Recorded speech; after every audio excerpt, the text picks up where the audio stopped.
Today I want to talk a bit about the demo for Icaria, which I've been completely obsessed with since I tried it out during the recent Steam Next Fest. Icaria is a factory automation game that feels fresh and unique in the world of automation. With its 3D tile-based terrain, detailed resource system, and programmable bots and stations, there is a ton to do in the demo alone. Not only that, the tutorial does a really good job of showing you the various game systems in a way that makes sense and encourages your participation. That said, it does appear that some level of scripting via the visual language is necessary in order to play the game. At least, for now, in the demo, there is absolutely no way to avoid it, as there is no sort of default scripts that are built into templates that are usable if you do not wish to engage in creating scripts. So if the thought of scripting anything at all sounds like a chore or something that you'd rather just do at work, I completely understand. The basic premise of the game is familiar, in that you are in charge of an AI in charge of exploiting the world in which you just landed. However, something has gone wrong, and although your own shuttle managed to land without issue, you've lost contact with all of the other landers. Your first mission is to get established on the planet and produce communication devices that will allow you to contact the other active AIs, if any. Initially, you rely on your small set of drones to both build structures and mine resources. In the demo, copper and iron are readily accessible on the surface, and they can simply be dug up by your drones. Once dug up, you then transfer them to a kiln, which will produce usable bars of metal.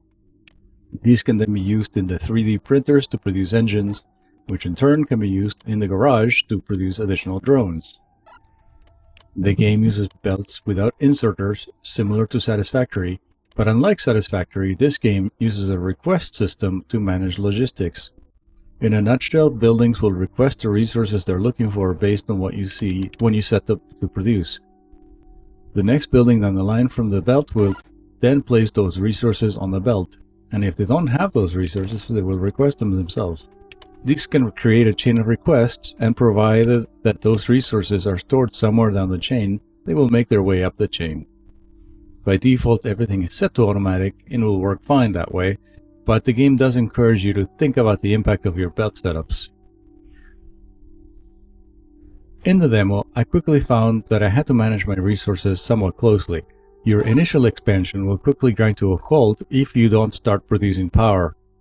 Likewise, if you set your printers to produce an infinite amount of girders and engines, you'll quickly run out of iron and copper to spend on any other things. In my playthroughs, I had to expand to the second ore vein rather quicker than I would have, I feel, on other games. Something else that I literally spent hours obsessing over is the art and science of producing flat terrain. Now, the simple way of doing this is to simply produce the leveler bomb. It's basically kind of a bomb that you magically flatten terrain with in a radius around it whenever you set it up. The reason you want the flat terrain is twofold. It's easier to manage a flat factory, and, at least in the demo, there's no way to make belts go up or down a level. You have to build belts on a flat level. If you want to run a belt from point A to point B, you must do so on flat terrain, and so in order to set up your initial basic buildings, you're going to use a few levelers to get some flat land. Similar to Foundry and Satisfactory, the game uses a tiered system of technology. To reach the next tier, you simply need to progress your production in the current tier. Once all the things are being produced, the next tier unlocks. The first thing you unlock are construction cranes. It took me a while to figure these out, and I suspect there's more that I could be doing with them. But basically, construction cranes can be used to mine material, to move material from point A to point B, to construct buildings, and to level terrain.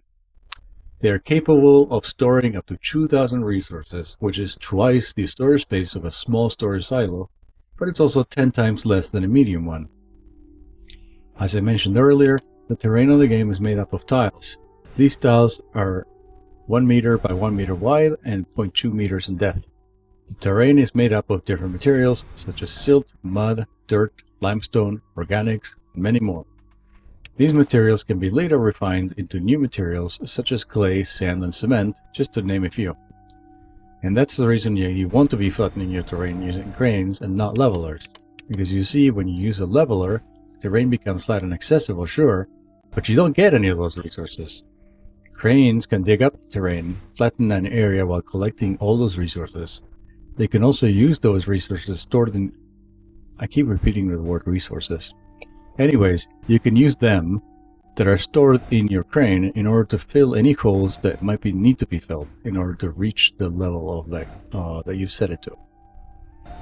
And of course, you can pick and choose what you decide to store or dump.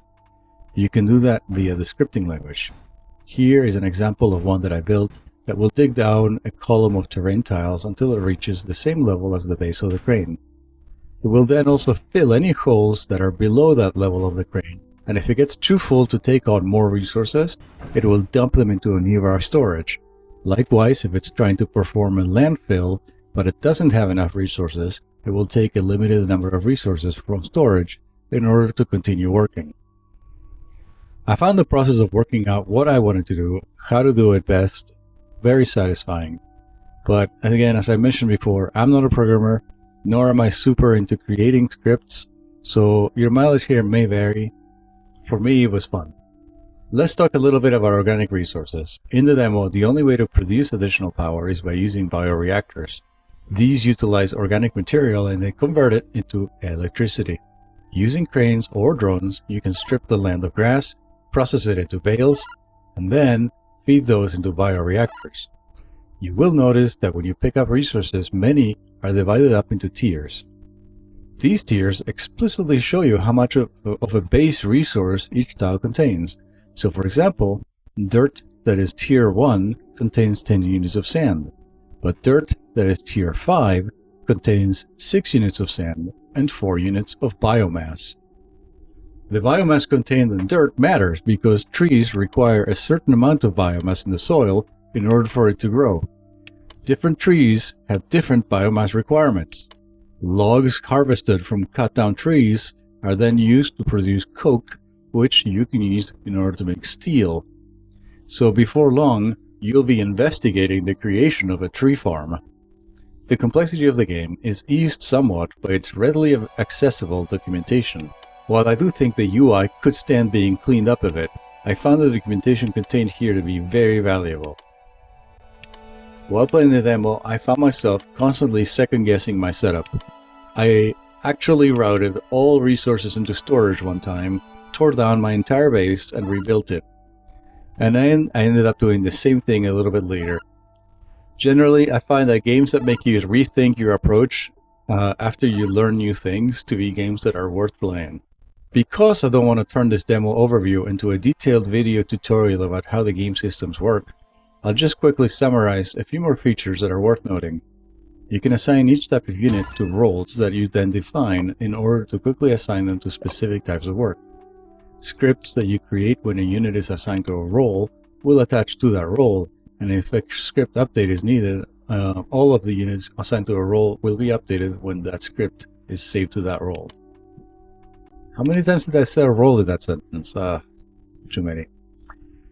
You can assign units and buildings into teams denoted by their color.